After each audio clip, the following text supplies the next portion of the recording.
mo ani guys. Mga linya ni Mudra sa balay.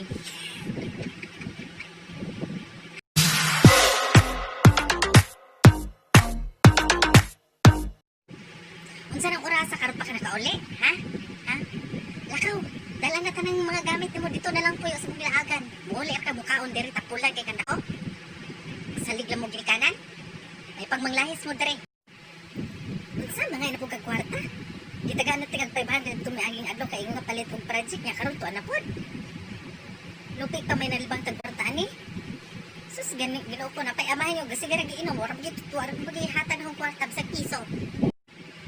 Pati na ng TV kay gabi ina unsa nang orasa di pa mga to unsa man ang mga klase ugma. Dito ra bang gahi ay kay ninyo pamukawon? Nakalas-kalas mo kuryente pati nang dako ano tong bayro no. Unsa? Nana ka iya? Bigat-bigat na kung ka pag ka nung mag-eskwela. Sa man magminyo na lang ka. O unang nalang eskwela kay aron din ako maghasol og gasto nimo. Di na gyud mo masugo ba?